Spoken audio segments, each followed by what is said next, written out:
नमस्कार, मैं डॉक्टर शुक्ला मनोरमा आपका स्वागत करती हूँ। तो चलिए सी टेट और जे टेट के लिए वेरी मोस्ट इम्पोर्टेंट प्रश्न मैं डिस्कस करती हूँ। तो आइए आपके सामने पहला प्रश्न ये रहा। जब ईस्ट इंडिया कंपनी को बंगाल की दीवानी मिली तब उसने, ऑप्शन सुनिएगा, ए है राजस्व निर्धारण की नियमित प्रणाली स्थापित की, बी है किसानों की वित्तीय स्थिति को सुधारने का प्रयास किया, सी ऑप्शन है सूखाग्रस्त क्षेत्रों में मुफ्त खाद्यान्न बांटा, और डी ऑप्शन में है राजस्व बढ़ाने के उपाय किए। चलिए मैं पहला प्रश्न का उत्तर बता रही हूँ, डी सही है, राजस्व बढ़ाने के उपाय के लिए। अगला प्रश्न आपके सामने ये रहा। इनमें से किन शक्तियों का मुंडा आंदोलन ने मुंडा लोगों की दयनीय स्थिति के लिए प्रमुख कारक नहीं माना?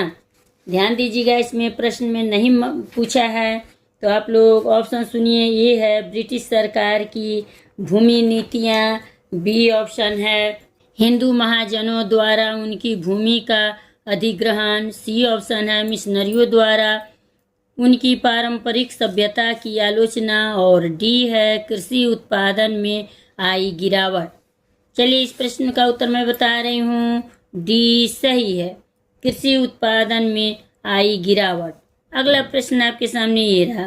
सुल्तान महमूद गजनी ने सोमनाथ मंदिर को विखंडित कर दिया क्योंकि, ऑप्शन सुनिएगा, ये है उसने इस्लाम के महान शासक के रूप में श्रेय लेने का प्रयास किया, बी है वह वहां पर एक सुंदर मस्जिद का निर्माण करना चाहता था, सी ऑप्शन है धर्मनिरपेक्षता में उनकी रुचि नहीं थी, और डी है वह मंदिर की संरचना परिवर्तित करना चाहता था। इस प्रश्न का उत्तर मैं बता रही हूँ, ये सही है, उसने इस्लाम के महान शासक के रूप में श्रेय लेने का प्रयास किया। अगला प्रश्न आपके सामने ये रहा। चौहानों के नियंत्रण में दो प्रमुख शहरों में एक नगर दिल्ली था और दूसरा, ऑप्शन सुनिएगा, जयपुर, बी है अजमेर, सी है कन्नौज, और डी है जोधपुर। इस प्रश्न का उत्तर मैं बता रही हूँ, बी ऑप्शन सही है, अजमेर। अगला प्रश्न सुनिए आप लोग। स्वतंत्रता के पश्चात इनमें से कौन सा 6 शास्त्रीय नृत्य स्वरूपों में से एक नहीं माना जाता है? ऑप्शन सुनिएगा, ये है कथकली, बी है कुचिपुड़ी, सी है मणिपुरी, और डी है यक्षगान। चलिए इस प्रश्न का उत्तर मैं बता रही हूँ, डी सही है, यक्षगान।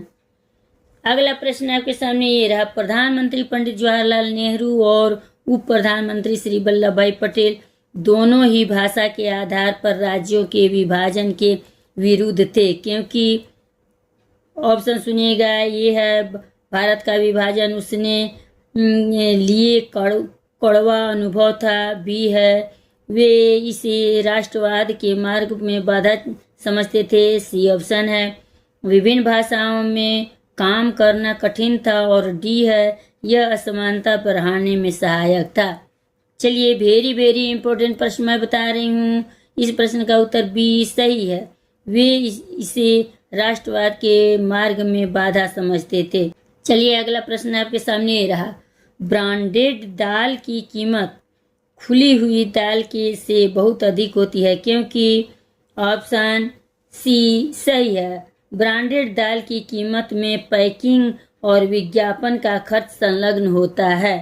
अगला प्रश्न आपके सामने ये रहा। मध्ययुगीन में देवदासी प्रथा का आरंभ किया गया। ऑप्शन सुनिए, राजाओं द्वारा अपनी शक्ति के प्रदर्शन के लिए, बी है मंदिरों में रख रखाव के लिए, सी ऑप्शन है धार्मिक अनुष्ठानों को संपन्न करने के लिए, और डी ऑप्शन है मंदिरों को दान दी जाने वाली भूमि की देखभाल के लिए। इस प्रश्न का उत्तर मैं बता रही हूँ, बी सही है, मंदिरों में रख रखाव के लिए। अगला प्रश्न आपके सामने रहा। बीमारियों की रोकथाम और इलाज के लिए हमें एक स्वास्थ्य सुरक्षा सुविधाओं की आवश्यकता होती है जिसमें शामिल है, ऑप्शन सुनिएगा, ये है योग्य डॉक्टर और स्वास्थ्य विशेषज्ञ, बी ऑप्शन है दवाइयाँ और उपकरण, सी ऑप्शन है स्वास्थ्य कार्यकर्ता और नर्सें, डी ऑप्शन है बहुत बड़ी संख्या में अस्पताल और प्रयोगशालाएं। इस प्रश्न का उत्तर मैं बता रही हूँ, डी सही है। बहुत बड़ी संख्या में अस्पताल और प्रयोगशालाएं। चलिए, ये लास्ट प्रश्न है और इस प्रश्न का आप लोग कमेंट सेक्शन में बताइएगा। विशेष निर्मित गड्ढों और तालाबों में मछलियों का प्रजनन कहलाता है। इसे आप लोग कमेंट सेक्शन में बताइएगा। मिलते हैं अगले वीडियो में।